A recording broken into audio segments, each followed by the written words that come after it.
또 오른 기준금리 소식으로 뉴스룸을 시작합니다. 2.5%가 됐습니다. 불과 넉 달 만에 1%포인트 이상 뛰었습니다. 이렇게 4번 연속으로 오른 건 한국은행 역사상 처음입니다. 환율과 물가가 급등한 게 주된 이유입니다. 하루하루 생계를 이어가는 입장에선 당장 이자 부담이 걱정입니다. 먼저 한국은행의 결정을 정리하고 시민들 목소리를 들어보겠습니다. 공다솜 기자입니다.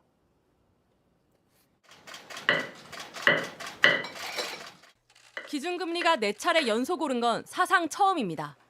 올해 4월과 5월 베이비 스텝에 이어 7월엔 사상 첫 빅스텝을 밟더니 이번에 또 0.25%포인트 올린 겁니다. 멈출 줄 모르고 폭등하는 물가를 잡기 위해선 금리를 올려 시중에 풀린 돈을 걷어들여야 한다는 게 가장 큰 이유입니다. 한국은행은 올해 물가 상승률을 기존 전망치보다 0.7%포인트나 높은 5.2%로 수정했습니다. 24년 만에 가장 높은 수준입니다. 물가는 5에서 6%대의 높은 상승 압력이 지속될 것으로 전망되므로 인플레이션 기대 심리 확산 억제와 고물가 고착 방지를 위해서는 지속적인 금리 인상이 필요하다고. 2년 반 만에 미국의 기준금리가 한국을 넘어서면서 금리 역전 현상이 발생한 것도 금리 인상의 이유입니다. 마찬가지로 인플레이션에 시달리는 미국도 물가를 잡겠다며 금리를 올리다 보니 기축통화인 달러 가치가 계속 오르면서 금리가 역전된 겁니다. 이 경우 우리나라에 투자한 돈이 미국으로 빠져나가게 되고 원달러 환율이 오르면서 수출입 무역 의존도가 높은 우리나라에 악재로 작용합니다. 지난해 8월 사상 최저였던 기준금리가 단 1년 만에 2%포인트 오르면서 대출이자 부담도 커졌습니다. 대출금리가 기준금리 인상폭만큼만 올라도 가계대출 이자 부담은 27조 원 이상 불어날 걸로 추정됩니다. 한국은행의 기준금리 결정은 올해 2차례 더 남았는데 연말에 최대 3%가 될 수 있다는 전망이 우세합니다. 0.25%포인트씩 2번 정도 연달아 인상할 가능성이 높은데 경기 침체 우려가 되고 있기 때문에 그런 내수라든가 수출 지표가 좀 생각보다 안 좋게 나온다 그러면 2번 중에 1번은 동결할 가능성도 있다고. 한국은행은 올해 경제 성장률도 기존보다 0.1%포인트 낮춘 2.6%로 내다봤습니다. JTBC 공다솜입니다. 네, 바로 기준금리 인상을 바라보는 시민들을 만나보겠습니다. 우원석 기자가 20대 직장인 그리고 자영업자의 목소리를 들었습니다. 아마도 들으시면 내 얘기 같다고 느끼실 것 같습니다. 물가도 금리도 뛰는데 안 오르는 게 딱 하나 있다고 했습니다. 20대 직장인 이모 씨는 전세 보증금을 마련하기 위해 지난해 2억 8천만 원을 대출받았습니다. 그런데 1년 만에 전세 대출 금리가 2.5%에서 3.11%까지 오르면서 매달 내야 하는 이자가 15만 원 늘었습니다.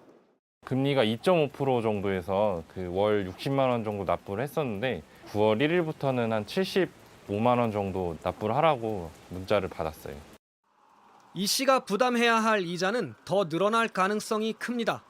전세대출 금리가 기준금리 인상분만큼만 오른다고 가정해도 이자는 7만 원 정도 더 늘어나기 때문입니다. 여기에 최근 물가까지 가파르게 오르면서 식비를 줄이기 시작했지만 기름값도 그렇고 돼지고기를 사 먹더라도 제가 한돈을 먹다가 요새는 이제 외국산 고기를 좀 사 먹고 있거든요. 월급은 계속 그대로인 것 같고 들어가는 돈만 좀 늘어나서 걱정이 많이 돼요. 월급 빼고는 다 오르는 고물가 상황에서 삶이 팍팍해졌다고 말합니다. 강동구에서 카페를 운영하는 자영업자 하모 씨.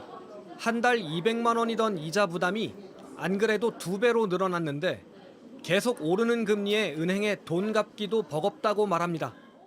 총 대출이 5억 8천 정도 됩니다.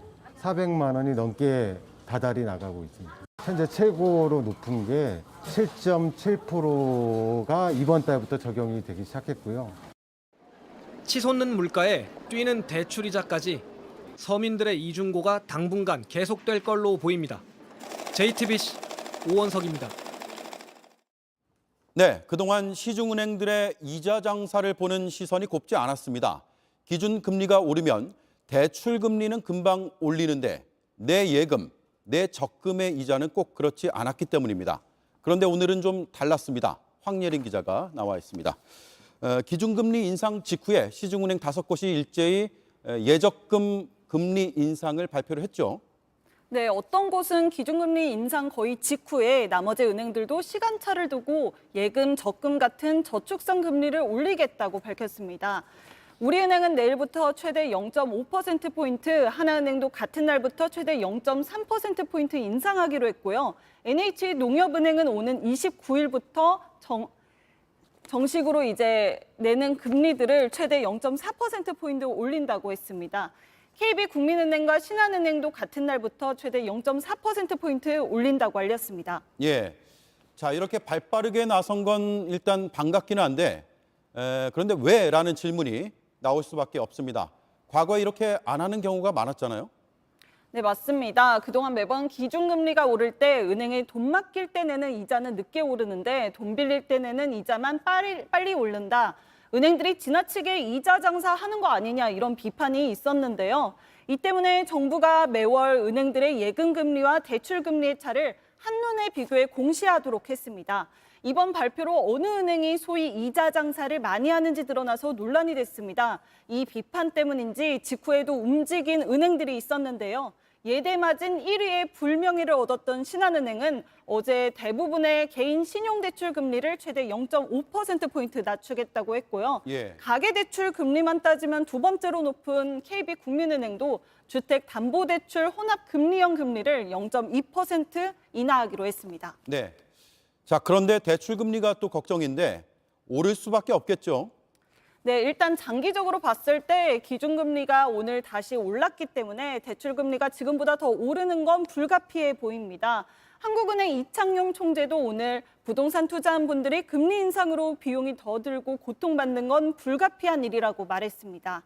결국 비교 공시로 압박을 느낀 은행들이 당장은 이익을 일부 줄이는 쪽으로 움직이고 있지만 결국에는 대출금리도 올릴 수밖에 없는 상황으로 보이는데요.